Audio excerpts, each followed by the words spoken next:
அனைவருக்கும் காலை வணக்கம். இன்னைக்கு நம்ம வீட்டில் லஞ்ச் பாக்ஸ் நல்லா சுட சுட சாதம்.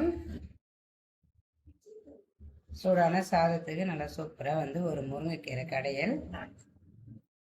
நேற்று எங்கள் ஊருக்கு போயிருந்தேன். அதனால் சரி இடத்துல போய் பார்த்தேன், முருங்கை மரம் இருந்ததா கொஞ்சமாக நல்லா துளுத்து இருந்தது, நல்லா கொழுந்து. அதனால் உடச்சின்னு வந்துட்டேன். நம்ம அப்புறம் எப்போ போகணும்னு தெரியாது. அதனால் உடச்சின்னு இன்றைக்கி சூப்பராக முருங்கைக்கீரை கடைஞ்சாச்சு. அது தொட்டுக்கிட்டு நல்லா சூப்பராக கருணைக்கிழங்கு வறுவல். அதுக்கப்புறம் மசாலா முட்டை ஆம்லேட். இது கேப்சிகம், ஆனியன், கேரட் துருவி போட்டு ஆம்லேட் போட்டாச்சு. நல்லா டேஸ்ட் நல்லாயிருக்கும். அதனால் முட்டை ஆம்லேட் அந்தமாரி போட்டாச்சு. காலைல பிரேக்ஃபாஸ்ட்டுக்கு நல்லா சூடான கருப்பு கவுனி இட்லி தான் இன்றைக்கி சுட்டேன். இப்போ தான் ஃபஸ்ட் டைம் நான் ட்ரை பண்ணுறேன். நல்லாவே சாஃப்டாக சூப்பராக வந்திருக்கு. அது தொட்டுக்கிறதுக்கு நல்லா சூப்பராக தக்காளி சட்னி.